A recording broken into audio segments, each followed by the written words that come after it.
É com muita alegria que eu venho aqui pela primeira vez.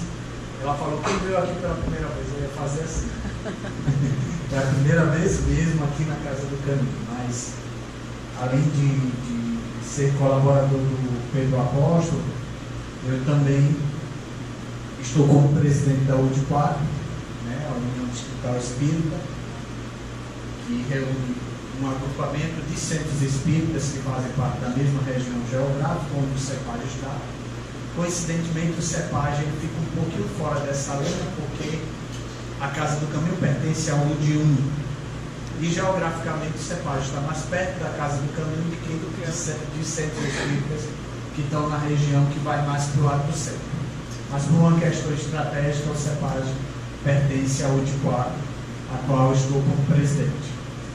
Também sou conselheiro fiscal da Federação Espírita do Estado de Ceará. E tenho como uma das premissas de minha vida, já que o Espiritismo veio me acolher com tanto carinho, de passar essa mensagem para nossos irmãos. Então, não me classifico como palestrante, considero sim Divaldo, Haroldo, palestrantes. Mas eu sou apenas um facilitador dos ensinamentos de Jesus através da doutrina espírita. Então, meus irmãos, o nosso tema é reféns do preconceito. E é fato contundente isso. Nós somos reféns do preconceito realmente.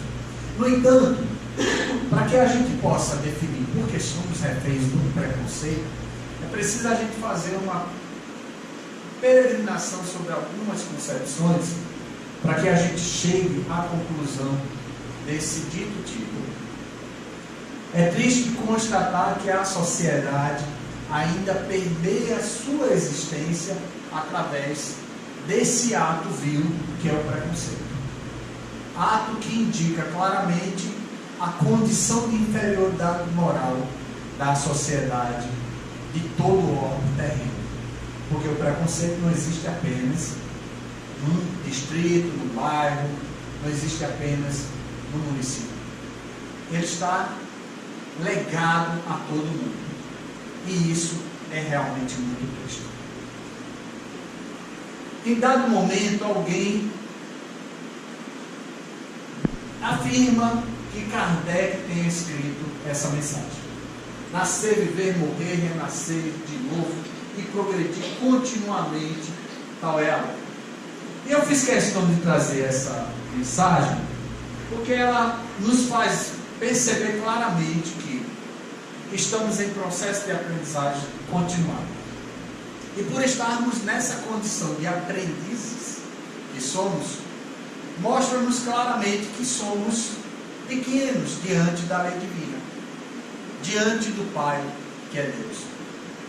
E por este fato, não temos como questionar determinadas atitudes que a humanidade ainda toma. Podemos sim não contribuir para que o erro permeie a vida da gente. Podemos não contribuir para que o erro seja uma tônica da nossa existência e não ser cúmplices das atitudes que algumas pessoas tomam. Só para esclarecer, por que se definiu que Kardec teria criado essa frase, que é um equívoco? Em algumas pesquisas feitas, a gente encontra na Revista Espírita de 1861 a mensagem seguinte: para chegar a ele é preciso nascer.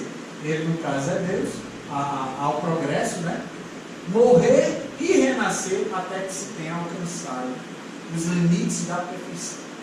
E aí, lá na lápide onde estava Kardec, alguém escreveu isso, resumindo dentro de uma concepção o que seria exatamente essa definição que Kardec tem lá na Revista Espírita em 14 de outubro de 1861.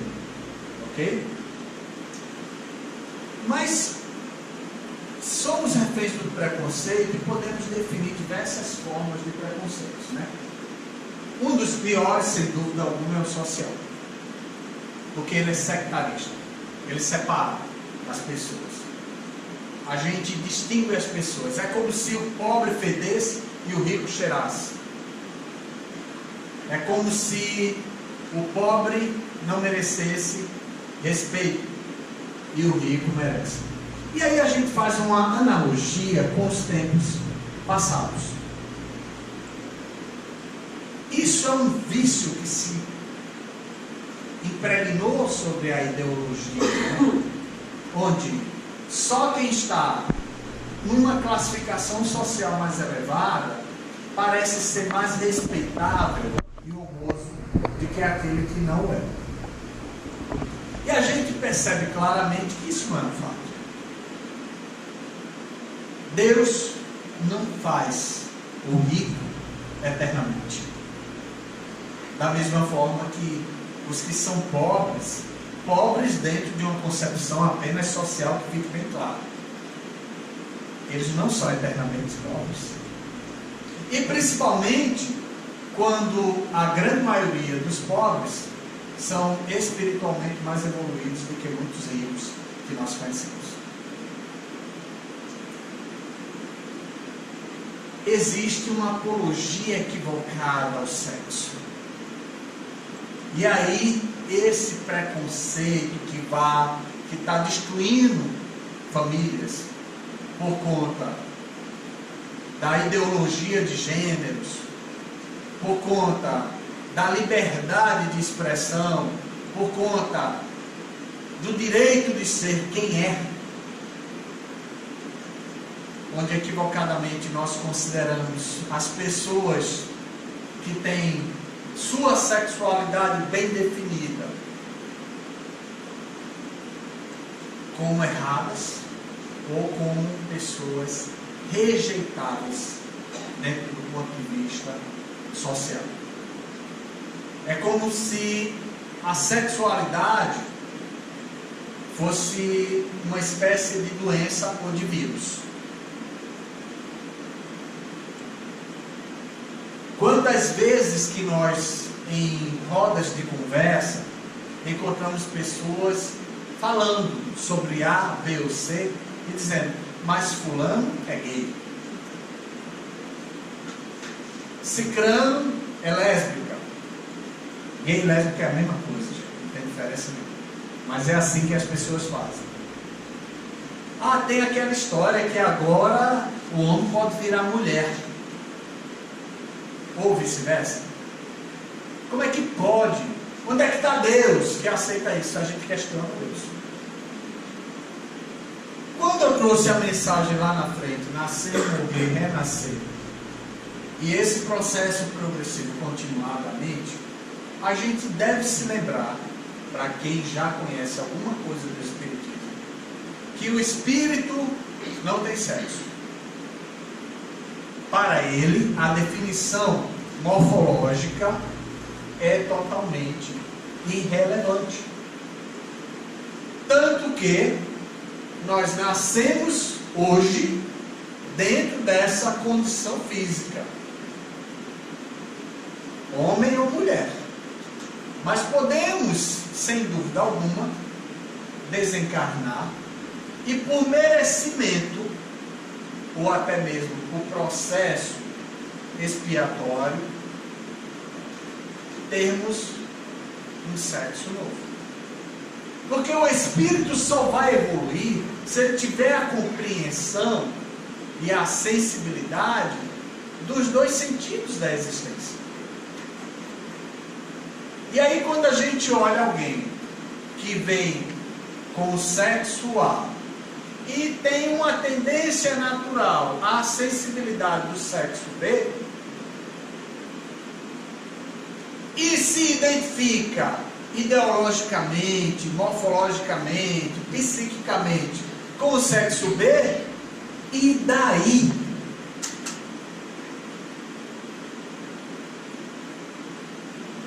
Sexo não define personalidade, não define caráter, não define perspectivas de vida. Muito pelo contrário, eu conheço certos machos e certas fêmeas alfa que são mais horrendos do que aqueles que se definem como gays. Em suas condutas, em suas atitudes.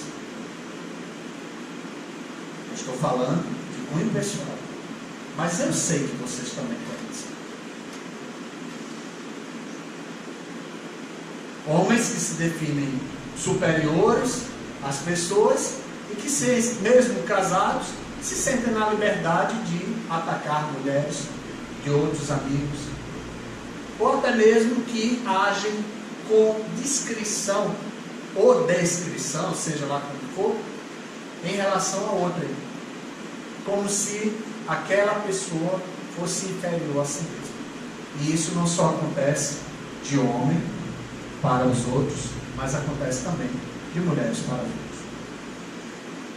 Certo dia, de segunda-feira, fazendo o AR no Cepage, uma colaboradora da casa chegou para mim: Fernando, faz uma vibração por um rapaz de nome fulano de tal, que ele se suicidou em Sobral. Ele se jogou de um prédio porque a mãe, católica fervorosa, não aceita o fato do filho ser homossexual. E ela julga que isso é uma coisa demoníaca e que isso é doença. O menino não superou essa crise, enfrentou uma severa depressão e terminou abdicando da existência carnal. E a mãe, não tendo nenhum peso de consciência, aí eu disse: vou rezar também por ela, porque ela está precisando mais de compaixão, talvez, do que o próprio filho. Não posso classificar até se ele estava no processo obsessivo. É muito provável que sim, mas enfraquecido pela rejeição da mãe, que certamente, na grande maioria, o filho homossexual tem uma idolatria pela mãe. Ele se sentiu minimizado ao ponto de que ele não via por que ter vida. E é muito triste. Então, o preconceito sexual é muito sério. Para falar a verdade, gente, o preconceito é a própria doença. Político. Nem vou falar muita coisa porque é terrível. Né? É horrível falar sobre política, não é a minha proposta, mas essas ideologias que estão se espalhando pelo nosso país especificamente, né? Elas são muito tristes e a gente vê, na verdade, que as pessoas botam carapuças erradas na cabeça para poder conquistar os seus lugares e lá na frente a gente termina descobrindo quem elas são realmente, né? Mas então eu não vou entrar nesse assunto, mas existe muito preconceito, que na verdade, gente, tudo isso é ideológico. Religioso, né? Eu sempre falo que religião não define ninguém. A religião significa religar a Deus, ao ser superior. O templo é o mais irrelevante. Não importa se é espírita, se é católico, se é evangélico, se é budista, se é macumbeiro, umbandista, enfim. Como é teu coração? Como você age em relação ao outro? Qual é o teu comportamento? O que você faz de bom para o seu próximo? Porque eu conheço, honestamente, não espíritas, não religiosos, muito mais cristãos do que muitos de nós. Gente que se define grande espírita, muito conhecedor, palestrante, mas que tem condutas deploráveis.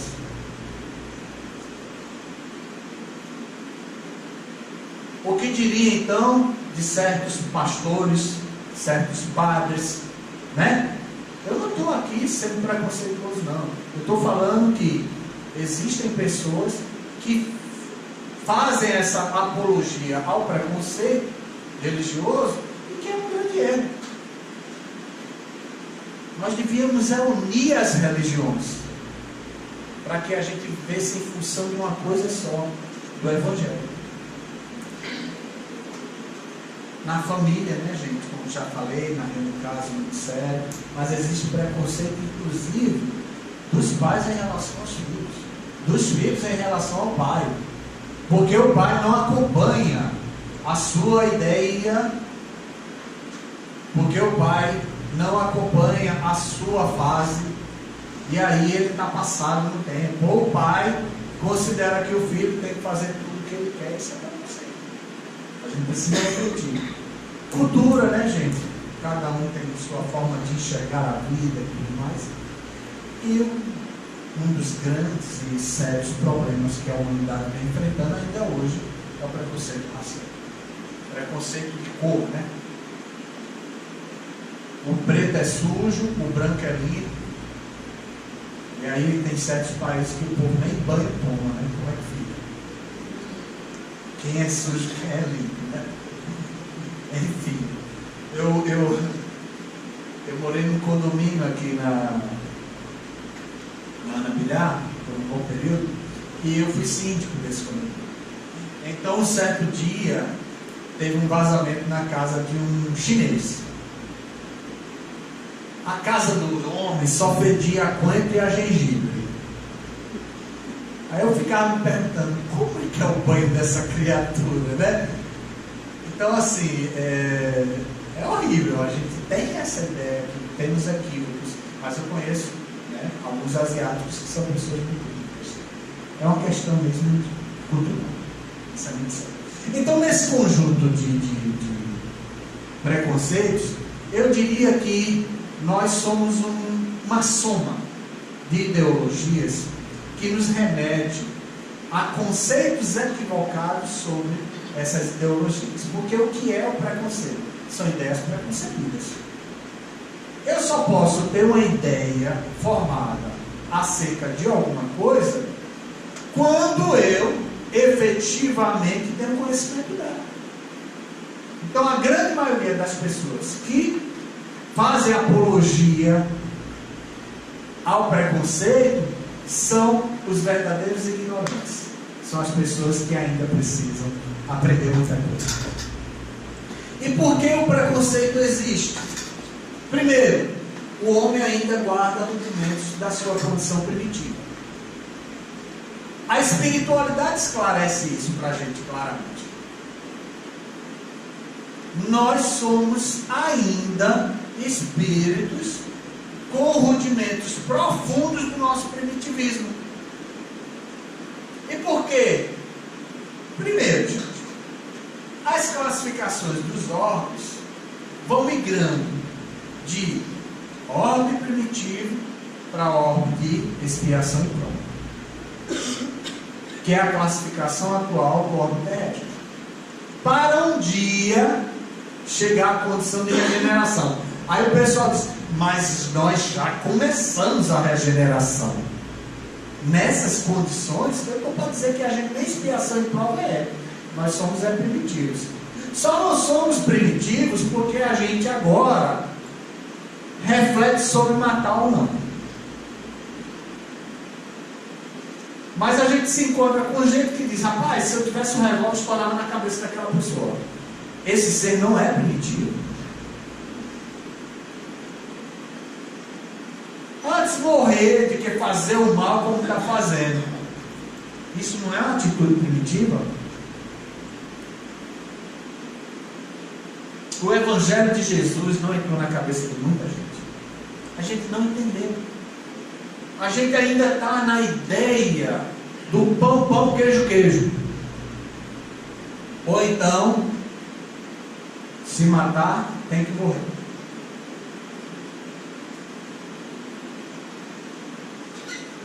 A gente ainda acha que é melhor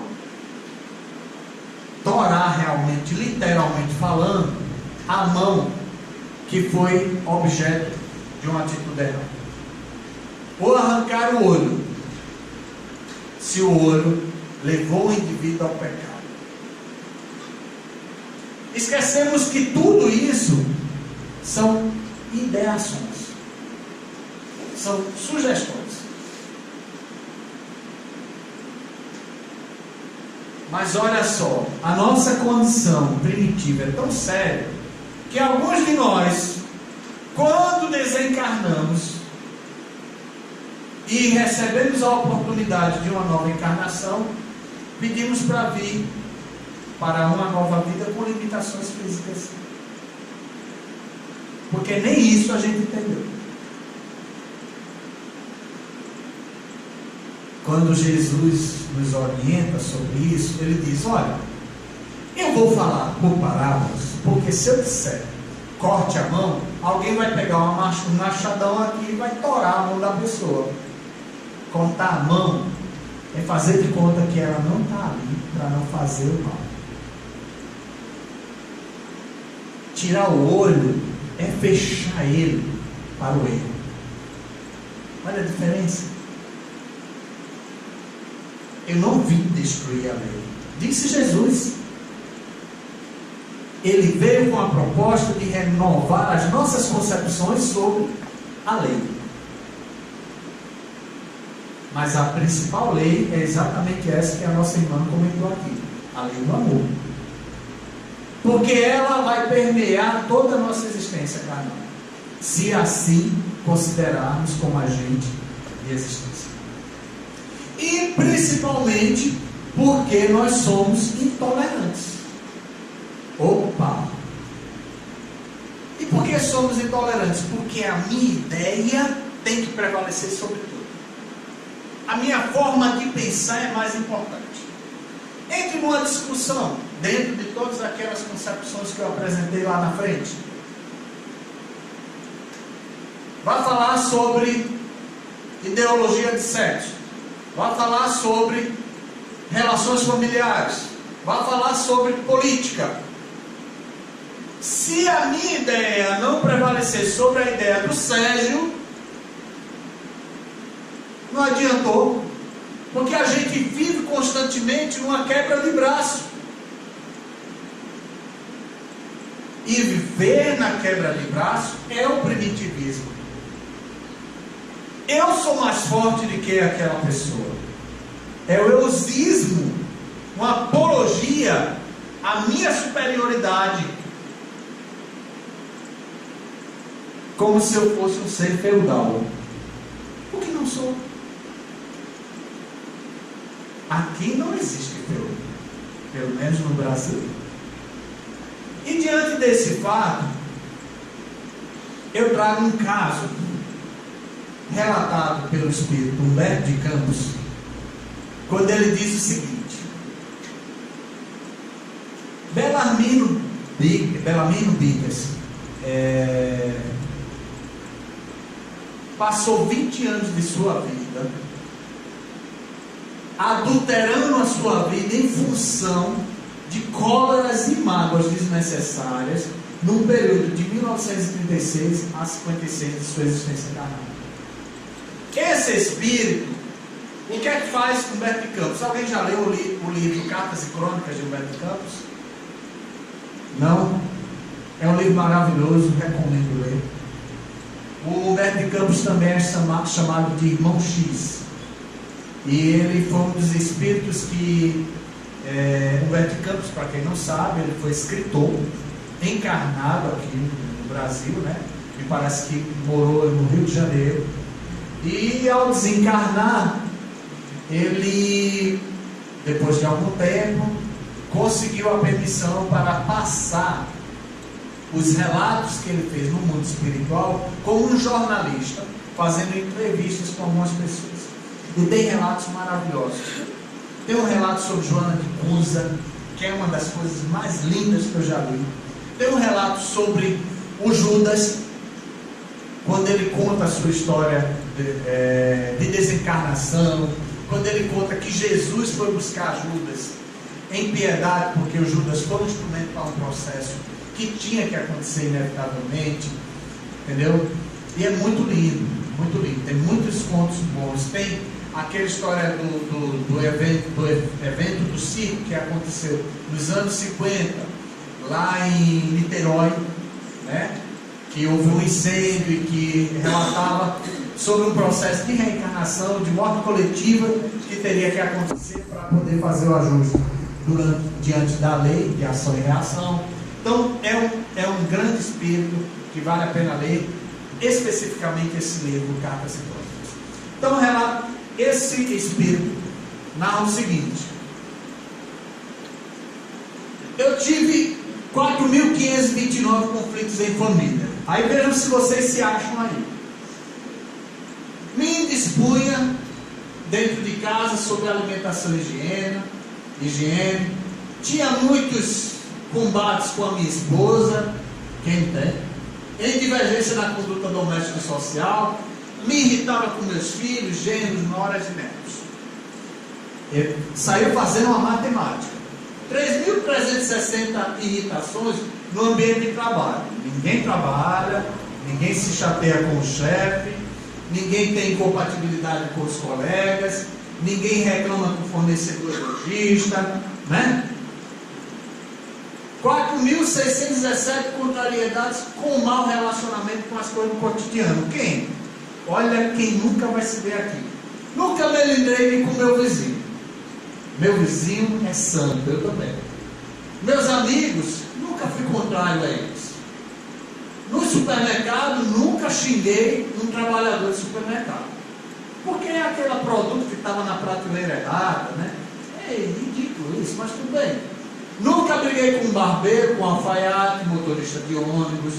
Nunca reclamei em nenhuma viagem de veículo particular. Ou leiteiro, na época dele, né? Tinha leiteiro, padeiro, garçom. Porque o alimento chegou errado. Nunca me irritei, né? Serviço de telefonia, gente, olha. Oi, telemar, tudo mais que a gente pode contar. Não tem mais telemar, mas tem TIM, né? E vai. Opiniões religiosas. Nunca discuti religião na minha vida. E tinha incompreensões com irmãos de fé no tempo escuro. Nunca aconteceu, né, não, Angélica? Principalmente no tempo espírita. A gente nunca teve nenhuma chateação por nenhum colega de casa espírita. E para encerrar, 901 irritações, né? Por engano ou inquietação diante de pessoas imaginárias ou da perspectiva de acontecimentos desagradáveis que nunca sucederam. Tem gente que morre por antecipação, não é não? Dá um exemplo. A pessoa vê aquela comida, aí olha para a cara dele, essa comida vai me fazer mal.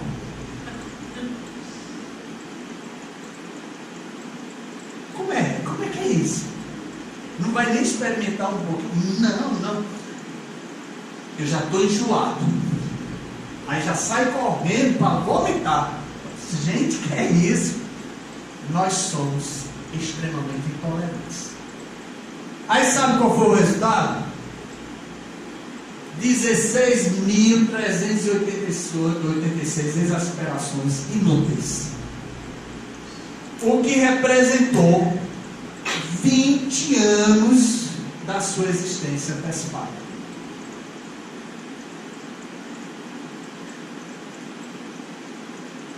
Esse espírito tinha uma programação de viver X anos, e por conta da sua conduta, do seu caráter, do seu comportamento, ele morreu antes. O intolerante vive pouco. Conclusão: o preconceituoso é um intolerante, é um doente psicótico, é uma pessoa que precisa se cuidar e se conhecer melhor para mudar o seu comportamento, a sua atitude. Peço desculpas se tiver alguém que tem ideias diferentes das minhas. Não estou querendo impregnar sobre a mente de ninguém a minha forma de enxergar as coisas, porque é impossível numa palestra você também não externar a sua opinião. Essa é a parte em que Fernando encerra, e aí a gente traz, né, duas reflexões. Que conclusões tiro da história do Bernardino Picas? Eu me enxerguei em algum momento dessas colocações dele. Eu preciso me policiar mais. Eu preciso revisar a minha vida. Porque, gente, vamos combinar. Quem é que no trânsito não se irrita? Quem é que nunca teve nenhuma irritação no transporte público? E é por besteira. Às vezes é pela fila que está muito grande. Quem é que não fica irritado numa fila de banco? E todo mundo sabe, quando vai para banco, tem que ter bastante tempo disponível. Ave Maria, hoje é dia de banco. Meu Deus do céu, vou perder meu dia. Já sabe. Aí chega lá, fica com raiva. Você não já saiu de casa dizendo que ia perder o dia? Faz uma prece.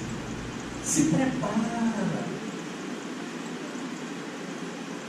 Vou para o meu trabalho. Meu trabalho está um saco.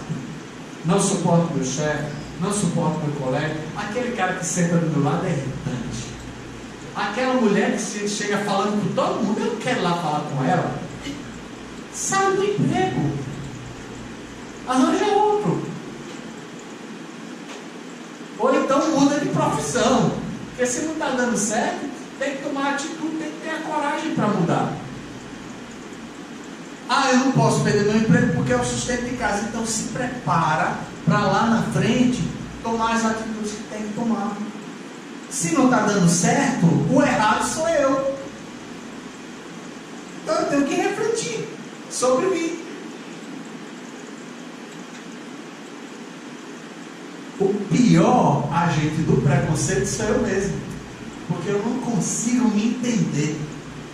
Eu tenho rejeição a mim mesmo às vezes. E eu preciso refletir sobre isso. Não é fato? O Evangelho nos diz o seguinte, segundo a irmã Rosário: amemos-nos uns aos outros e façamos aos outros o que gostaríamos que nos fizessem. É fácil? Não, né? Sabe por quê? Porque eu tenho sempre em primeiro lugar. Mestre, o que eu preciso fazer para te seguir? Aí Jesus diz: segue os mandamentos. Isso é uma conversa do jovem, né? Com Jesus. Mas eu sigo. Eu amo Deus. Eu amo meu próximo. Eu não adultero. Eu não isso. Eu aquilo. Perfeito. Agora venda seus bens e divida com todos. E só depois me siga. Aí o rapaz baixa a cabeça e vai embora. Tudo é hipocrisia.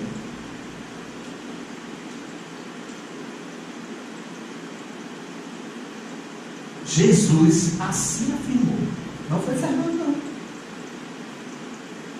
Sabe quando? Raça de hipócritas, até quando estarei entre vós? Alguém se lembra dessa frase? Foi Jesus que falou, não foi? Porque nós chegamos aqui, contamos as mais belas histórias da vida de Jesus, mas nós não somos capazes de replicar na nossa vida o Evangelho dele. É lindo o Evangelho de Jesus. É o maior modelo que já se conheceu na humanidade. O espírito mais evoluído, governador do orbe terrestre. Ele governa a constelação onde a Terra se encontra. Nossa, é tudo isso, Jesus?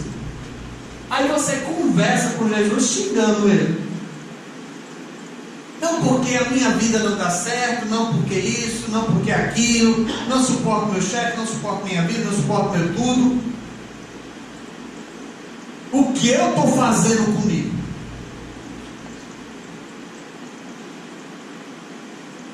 eu vou ter que dar de cara com aquele negrinho, aquele branquelo, que eu tenho que conviver de todo jeito com ele. Eu não suporto esse povo. Preconceito. Não, porque eu vou ter que dar de cara com aquele rapaz afetado, aquela menina que tem um jeitinho masculino. E daí? Essa é a conduta que a sociedade tem hoje. Não, porque eu não suporto a liderança de uma pessoa que age de tal forma. Preconceito. Não, porque eu não suporto o político XYZ. Ele já está lá. Ele não vai deixar de comer porque tu não suporta, não. Essa por ele, em vez de não suportar, para ver se ele cai na real e muda as condutas dele.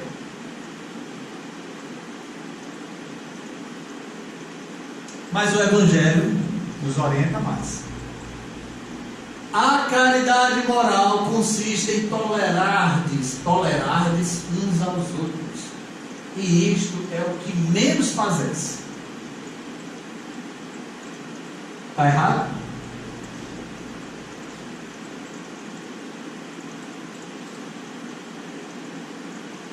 E olha o que diz o Espírito. Neste mundo inferior, onde estamos encarnados no momento. Classificação de ordem em condição de prova e expiação, ou expiação e prova, não muda nada. A ordem do fator não altera o produto. O mundo que ainda não entendeu o que é evolução. Porque a evolução, ela está consistida sobre a condição moral. Evidentemente que intelectual também. A gente sabe, os Espíritos esclarecem para a gente que evoluir moralmente não é suficiente se a gente não evolui intelectualmente. E é por isso que o Espiritismo preconiza a ideia de que devemos estudar tanto. A gente não vai falar sobre o Espiritismo sem entendimento, sem compreensão sobre as leis, de compreensão sobre Deus.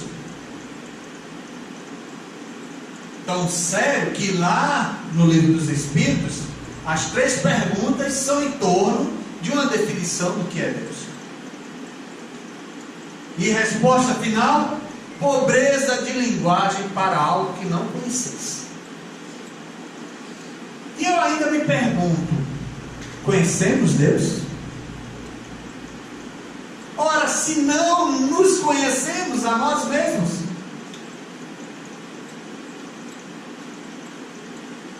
quer ver um exemplo? Eu, quando jovem, tinha determinadas atitudes, X, Y, Z. Me tornei adulto. Melhorou um pouquinho, mas de vez em quando eu volto para a minha condição de jovem, porque eu prefiro ter a atitude do jovem. Me torno velho, ranzinza, chato. Mas tu era uma pessoa tão legal quando tu era jovem, não sei o quê. Eu não colho o que é de bom que a vida me traz para tornar-me como um exemplo a ser seguido.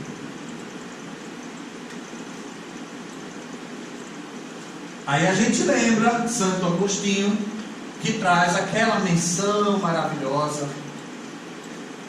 Já dizia o filósofo: conhece a ti mesmo. E ele dizia até mais: eu sempre antes de dormir fazia uma reflexão de como foi o meu dia. Procurava encontrar na minha consciência se tinha algo que não me acusasse sobre a minha conduta em relação às pessoas, para que eu, por fim, pudesse dizer que o meu dia foi bom. E aí eu fico imaginando, vou lá, sentar na beira da cama, fazer a minha prece, aí vou avaliar meu dia. Não, eu briguei com a Angélica, reclamei com o Serginho, mas tudo bem, eles ficaram com raiva de mim. Mas eu fiquei. Aí não, mas eu achei pouco ainda. xinguei a NASA.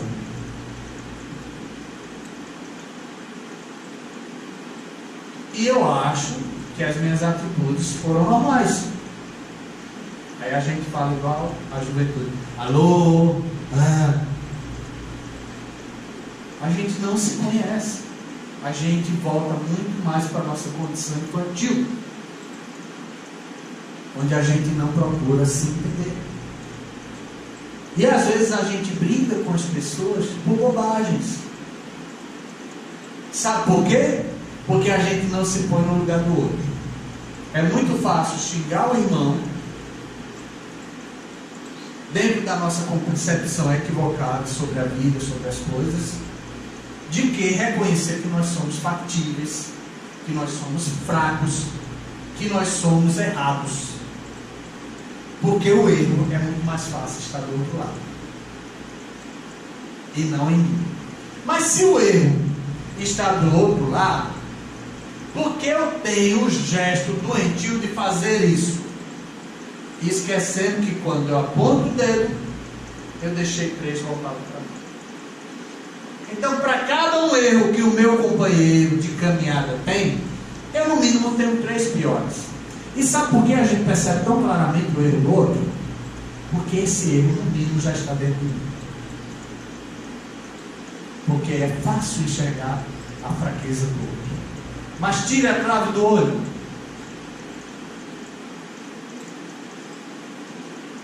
Tira a cegueira, se melhora. Enfim. E aí conclui. Há um grande mérito acreditar em mim, em saber calar-se para deixar falar a um mais todo.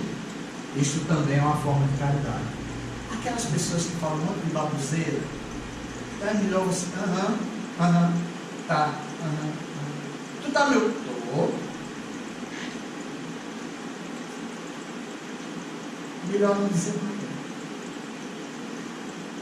E ainda tem um outro fato. Por que não pensar um pouquinho antes para responder, né? Deixar aquele fogo interior ficar mansinho com um copo d'água.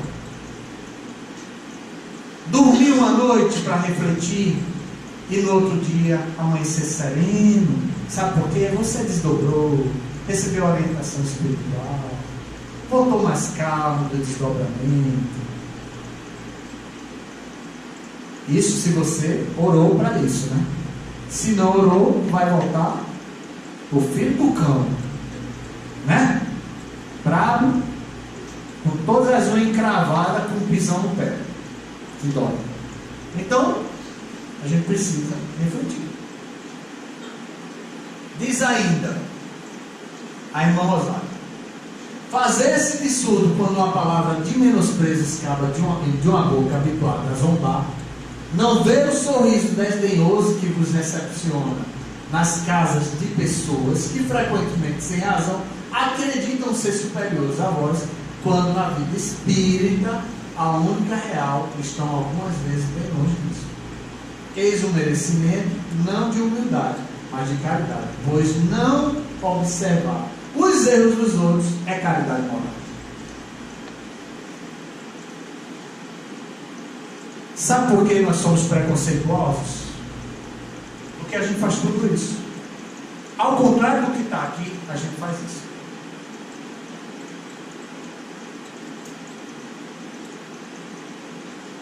A gente questiona a forma como as pessoas andam, gente. Quer ver? Bote uma pessoa arrastando os pés aqui, para ver se todo mundo presta atenção. É preguiçoso. Ainda tem isso. Não, porque gente que anda arrastando os pés não tem nem coragem de andar direito. Não trabalha, não faz. Você tira uma conclusão sobre a vida da pessoa só por um momento em que a pessoa passou por você. Pior, me encontrei com a Ana, que não é um fato, é só uma simbologia. Não gostei da Ana. Impossível, é fato, sem dúvida. A gente tira conclusões precipitadas Não, pior, meu santo não bateu com o dela. Ué, gente, tem santo? Que espírito é esse que fala de santo? Mas todo mundo fala, sabe por quê? Porque a gente tem impregnado sobre as ideologias que foram lançadas na cabeça da gente desde quando a gente nasceu. Os conceitos de certo e errado que são totalmente deturpados, enquanto a gente não obtém o que mais importa para a nossa existência carnal, o conhecimento. O preconceito só vai deixar de existir quando as pessoas abrir mão das futilidades para se entregar ao estudo, ao conhecimento. E não só o conhecimento convencional da relação em sociedade, o conhecimento do amor que Deus tanto nos ensinou através de Jesus.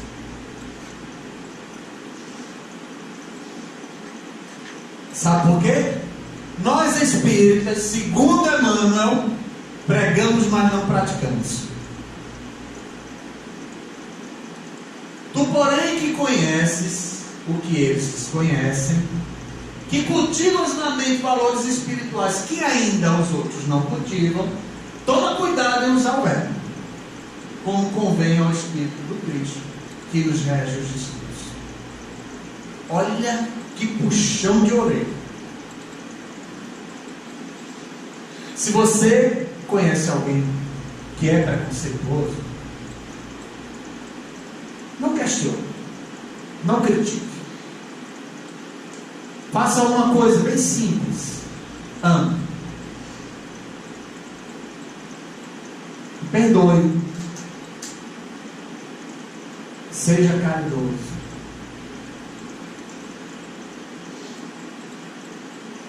Diante de uma situação conflituosa, se pergunte como Jesus agiria nesse momento.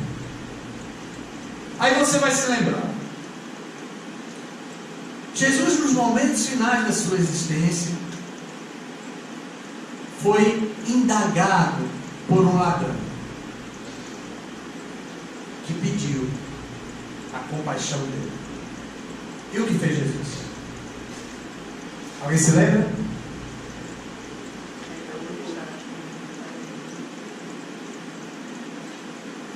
Ele julgou o ladrão.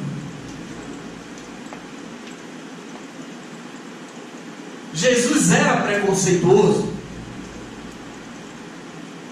Agora eu posso dizer o maior exemplo que a humanidade já conheceu.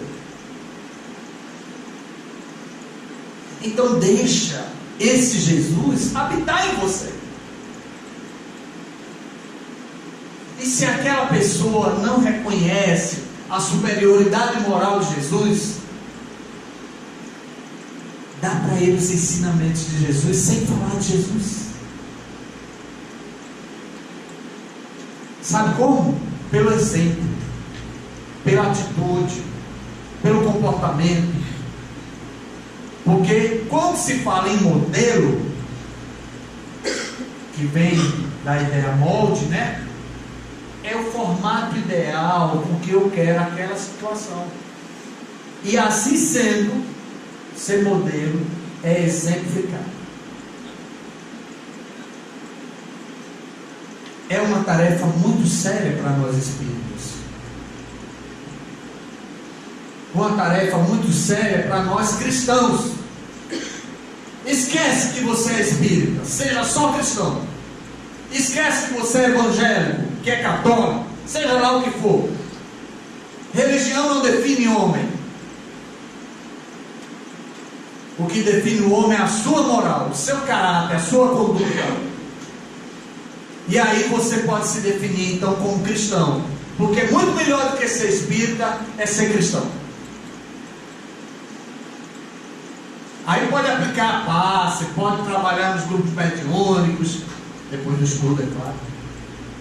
Ninguém vai direto não, ninguém passa direto da primeira série para a oitava não, só vai para a oitava depois que passar da segunda e diante. Entendeu? Compreendi esse evangelho, então agora eu estou entendendo o que o Emmanuel está dizendo. Preste atenção. Conheci a codificação, conheci obras basilares do Espiritismo, avaliei se eu sou preconceito, me permiti compreender que eu estou refém do preconceito, porque nós somos refém do preconceito, porque somos agentes sociais, e quem vive em sociedade é refém, como é vítima dessa doença chamada preconceito, e que Deus nos permita isso não afeta nossa vida, porque se afetar, meus irmãos, essa existência não vai ser suficiente para superar. Amemos uns aos outros, e que Deus tenha compaixão de nós. Muito obrigado.